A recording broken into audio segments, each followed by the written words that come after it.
સમાચારમાં આગળ વધીએ તો મહાતોડકાંડની તપાસ માટે ગુજરાત એટીએસના જૂનાગઢમાં ધામા સ્પેશિયલ ઓપરેશન ગ્રુપની કચેરીમાંથી કેસને લગતું સાહિત્ય કબજે લેવાયું હોવાની વિગત છે। તોડકાંડમાં સંડોવાયેલા તમામ લોકો ગુજરાત એટીએસની રડારમાં છે।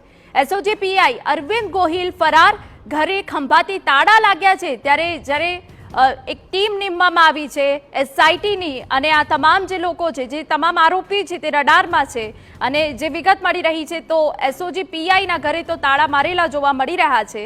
તો અન્ય કેટલીક વિગતો છે કે ગુજરાત એટીએસ જૂનાગઢમાં ધામા અને જૂનાગઢમાં હવે તપાસ કરવામાં આવી રહી છે। સંવાદદાતા વિજયસિંહ વધુ વિગત આપી રહ્યા છે। વિજયસિંહ, પૂરી વિગત જણાવ્યું હતું તો જે રીતે આ જે જૂનાગઢ પોલીસનું જે તોડકાંડ જે સામે આવ્યો છે તેમાં એટીએસની જે સમગ્ર તપાસ સોંપવામાં આવી છે તે તપાસ સમગ્ર જે એટીએસ દ્વારા પણ જે કેસને લગતા જે સાહિત્ય છે તે પણ તેઓ કબજે લઈ લેવામાં આવ્યું છે। બીજી તરફ જણાવી દઉં તો જે રીતે કેસ સાથે જોડાયેલા લોકોનું પણ નિવેદન લેવામાં આવશે અને હાલ જ્યારે આ સમગ્ર તપાસ છે તે એસઓજી કરી રહી છે અને એક રાજ્યની સૌથી મોટી બ્રાન્ચ જે તપાસ કરતી હોય છે તેની પર કોઈ ક્યાંક ને ક્યાંક ગુપ્તતા હોય છે।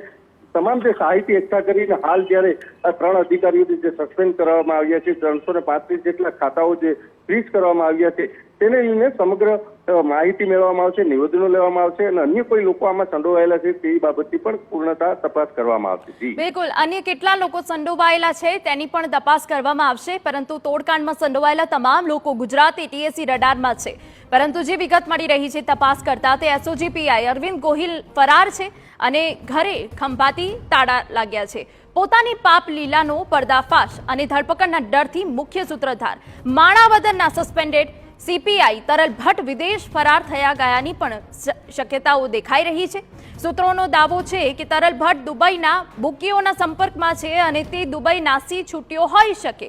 શક્યતાઓના આધારે તપાસ એજન્સીએ હવે તરલ ભટ્ટ વિરુદ્ધ લુકઆઉટ નોટિસ ઇસ્યુ કરવાની તૈયારી આરંભી છે। ઉલ્લેખનીય છે કે તરલ ભટ્ટ પાસે 1000થી વધુ બેંક ખાતાની વિગતો હોવાની પણ આશંકા છે।